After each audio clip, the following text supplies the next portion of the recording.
There's a hidden reason your soulmate feels so emotional. This isn't a coincidence that you're seeing this right now. Somewhere tonight, your person is sitting in their car in a parking lot they didn't plan to stop in, with the engine off and the keys still in the ignition, and they can't figure out why their chest feels the way it does. They drove home from somewhere ordinary, a store, a friend's place, work, and instead of pulling into their own driveway, they pulled in here, a lot under a single streetlight, empty, quiet. Their hands are on the steering wheel, and they haven't moved them in almost 10 minutes. There's a feeling sitting on top of their ribcage that wasn't there an hour ago, and they don't have a name for it. It isn't sadness exactly, it isn't anger, it isn't anything they can point to and say this is what's wrong with me right now. It's something heavier and softer at the same time, like the air right before it rains, the way the pressure changes before the sky has decided what it's doing. They are emotional tonight, and they don't understand why. And there's a reason for that, a real one, a specific one, not the one they would guess if you asked them. Because the reason isn't on the surface of their day. It's underneath it, and what I want to do tonight is sit you down beside this and walk through it with you. Slowly, because once you understand what's actually happening on their side, the thing you've been feeling on your side is going to make a lot more sense too. Let me back up. Let me show you how they got to this parking lot. The morning was unremarkable. They woke up at the time they always wake up, made the same coffee, looked at the same first stretch of light, through the same window. Nothing about the start of the day announced itself. That's important. That's part of why this is hitting them sideways now. Because it didn't warn them. Around mid-morning, something small happened. So small they didn't register it consciously. They were scrolling, half listening to something else, and a photo went past their feed. Not a photo of you. Not even a photo of anyone they know. It was a stranger's photo, somebody else's life, somebody else's moment, but in the background of the picture, off to the side, there was an object, a specific object, a coat or a mug or a kind of plant on a windowsill. Something that, to anyone else would mean absolutely nothing. But you had one. They knew you had one, and for half a second, before their conscious mind could catch up and file it away, something inside them tilted. They kept scrolling. Of course they did. People scroll through tilted moments all day, but the tilt stayed. That's how this works. That's the hidden reason. It isn't one big event that's making them emotional tonight. It's a quiet, accidental accumulation of small things that have been adding up across the day, each one too small to notice on its own, each one carrying a fingerprint of you that their conscious mind dismissed, and their nervous system did not. By noon, 3 more had happened. A stranger laughed in a way that sounded like you. They drove past a street they used to drive past with you, and they didn't even register it. But their body did. Their grip tightened on the wheel for 2 seconds, and then let go. At lunch, they ordered something they wouldn't have ordered 6 months ago, something you had introduced them to, and they didn't connect it to you. They just thought, I want this today. That's the thing about a person you used to be close to. They live in your body, long after they stop living in your phone. Have you ever felt this on your side, the day where nothing has gone wrong, and you can't stop feeling them anyway? It's the same mechanism. We're going to come back to that. By the late afternoon, your person was already running on a strange undercurrent. They didn't know it. They thought they were just tired. They thought they hadn't eaten enough. They thought maybe they were getting sick. The body has 100 polite ways of telling you something deeper is moving. And it almost always gets misread the first few times. And then, in the early evening, the thing happened that finally cracked the surface. They ran into someone. Not you, I want to be clear. Not you, and not anyone connected to you in an obvious way. Just a person, a casual acquaintance, somebody from the periphery of their life, somebody they hadn't seen in months. The two of them stood on a sidewalk for maybe 4 minutes. Small talk, the kind of conversation you forget by the time you've walked another block. And in the middle of it, this person said one sentence. Offhand, throwaway, the kind of sentence somebody says when they're filling space. They said, "You seem different lately, Quieter." That was it. They said it kindly. They didn't push. They moved on to the next subject like they hadn't just dropped a small stone into a deep well. But your person heard it, really heard it. Not in the moment. In the moment they laughed it off, made a joke about being tired, said something normal. They heard it 10 minutes later, walking back to their car, when the words came back uninvited and landed in the place they hadn't been protecting. Quieter. It's such a small word, but it bypassed every defense they had built, because it wasn't an accusation, it wasn't "you've changed," it wasn't "you seem sad," it was just an observation, a neutral one, and neutral observations are the ones that get past us every time. We can argue with judgment. We can't argue with someone simply noticing what's true. They got in their car, they started driving home. And somewhere about 3 minutes into the drive, instead of staying in their lane, they pulled into the lot where they're sitting now. They didn't decide to, that's the part worth noticing. The turn signal went on before their conscious mind caught up to what they were doing. The wheel turned, the tires crossed the painted line at the lot's entrance, they parked between 2 empty spaces, killed the engine, and then sat there blinking at the dashboard, like a person who had just woken up somewhere. They didn't remember walking to. The body does this when the mind isn't ready. The body picks the moment. The body says not the driveway tonight. Not yet. You aren't ready to be inside walls. If this is finding you at the right moment, comment "I receive this love," like the video, and subscribe. There's more coming for you. So here they are, hands on the wheel, engine off, the street light buzzing softly above them in the way. Street lights do, when nobody's around to notice, and the feeling that has been climbing in them all day, has finally arrived at the front of their chest. And they can't push it down anymore. And they can't name it either, and that combination is what makes it overwhelming. This is the hidden reason. Not the conversation on the sidewalk, the conversation just opened the door. The reason was everything underneath it. Their nervous system has been quietly carrying you for months. Every days, in small ways, in moments they don't catch. The way they reach for the same brand of something at the store, the way they still avoid one specific song, the way they sleep on one side of the bed, even though there's no reason to anymore, the way they tense up for half a second when they pass a certain exit on the freeway, none of it conscious, all of it real. And the body keeps account. The body always keeps account. The body waits for the day when the count gets full, and then it doesn't ask permission. It just opens the door and lets the feeling in. That's tonight. That's what's happening to them in that car right now.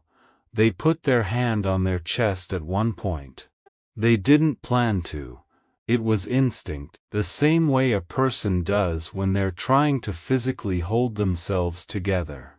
And they sat there with their palm flat against their sternum, breathing slowly, while the first real intrusive thought of the day, finally made it all the way to the surface. I miss them in a way I haven't let myself miss them yet. Not in the loud way. Not in the dramatic way. In the deeper way. The way that admits the thing they had been negotiating with for months. That it wasn't just a relationship, it was a frequency they hadn't found again in anyone else. They had been telling themselves they just hadn't met the right new person yet.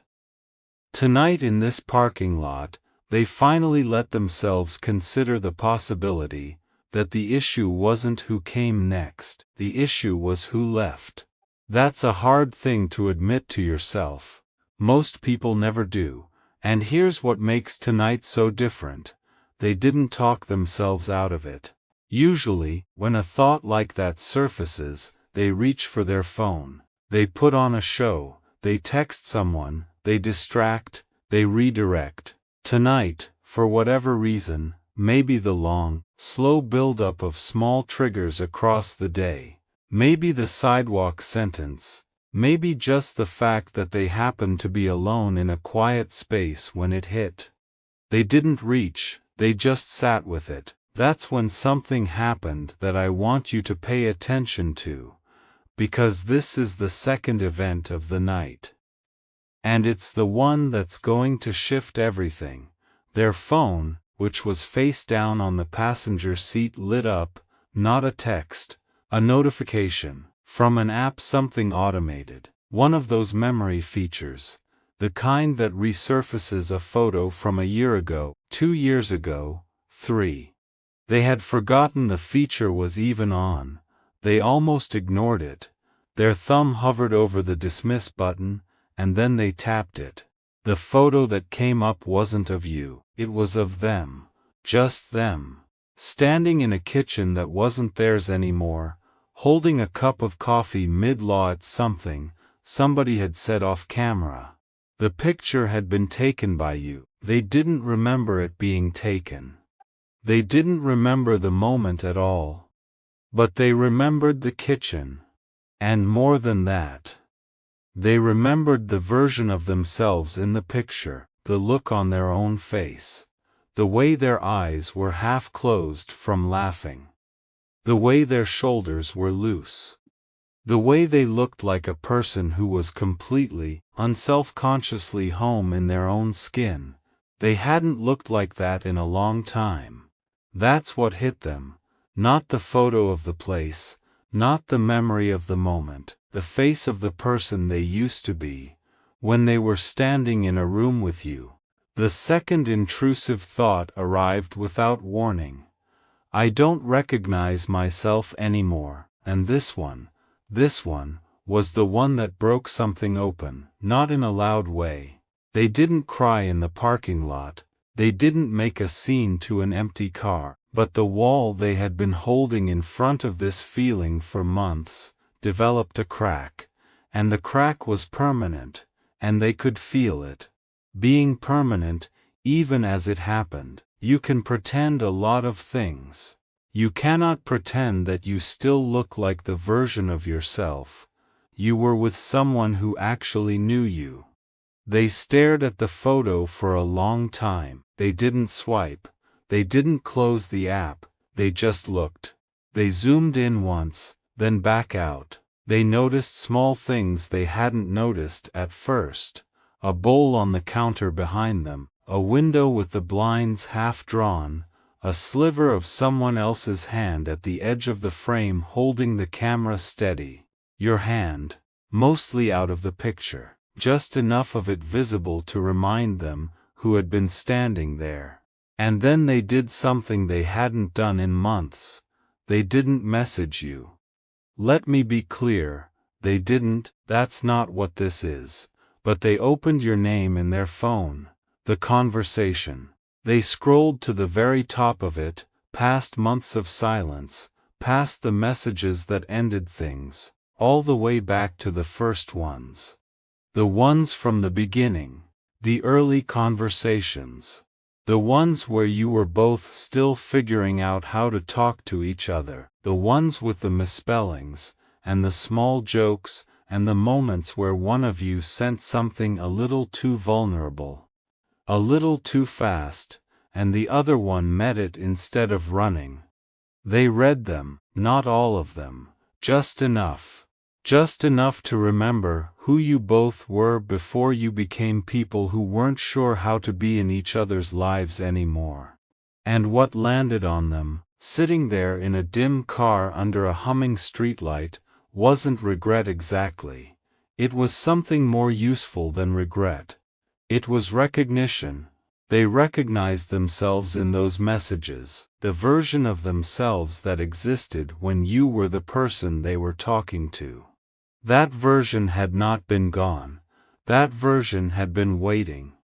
Buried under a lot of distance and a lot of pride, but waiting. Have you felt this on your side too? That sense that some part of you only exists when they're around? That you can be functional and fine and full of your own life and still know, underneath all of it, that there was a specific version of you that only got to exist in their company. That's not weakness. That's recognition working in the other direction. Two people who are meant to find their way back to each other usually share that. They aren't each other's everything.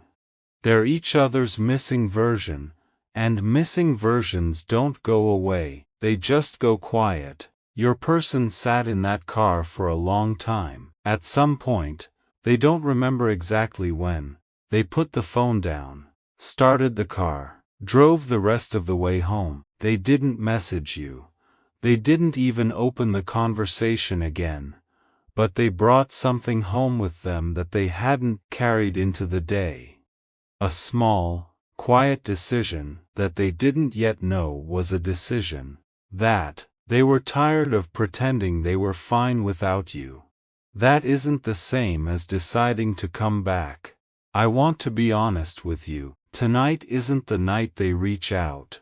The healing of the kind of distance you two created doesn't happen in one parking lot, but the quiet shift that has to happen before anyone reaches out, the inner permission to stop denying what's true, that happened tonight, in a car, under a streetlight, with a photo of themselves that someone else had taken of them being happy. That's the hidden reason they feel so emotional. It isn't dramatic, it isn't a single moment, it's the slow, undeniable arrival of a truth their body had been carrying for them all day, all month, all season, until finally one neutral sentence on a sidewalk cracked the seal. And here is the part I want you to feel. You have been on the other side of this exact day. Maybe today, maybe yesterday, maybe last week, a day where nothing happened on the surface, and everything happened underneath. A day where a song made you stop in the middle of a room. A day where someone said something offhand, and it sat with you longer than it should have. A day where you couldn't sleep, and you didn't know why. That's the same mechanism. The body keeping count, the nervous system carrying somebody for you, when your conscious mind was trying to set them down. You don't need to force this. Just let it settle. The pull you've been feeling isn't a malfunction in you. It isn't something you're imagining because you're lonely, or because you haven't moved on. It's the same frequency, on the same line, vibrating from the other side. You and they are tuned to each other in a way that doesn't shut off when contact does. The third intrusive thought reached your person later that night. In their own kitchen, standing at the sink, with the tap running, and a glass they had forgotten to fill. I have been spending months trying to outrun something that was actually trying to bring me home. That one didn't hurt. That one was the beginning of something gentler, the beginning of a slow turn. They didn't share it with anyone, they didn't post anything, they didn't text a friend, they just stood at the sink and let the water run, and let the thought stay. And when they finally turned the tap off, the quiet that came after, felt different than the quiet they had been living in for months. It felt like the quiet, right before something gets said, not the quiet of nothing happening, the quiet of something gathering. That quiet is moving toward you, not as a message, not as a phone call, not yet, but as a shift, a loosening, a door that has been swollen shut for too long, finally moving a quarter of an inch when the season changes. You don't need to do anything tonight. You don't need to reach. You don't need to test it. You don't need to ask the universe for proof. You just need to know that what you have been feeling is not a story you have been telling yourself.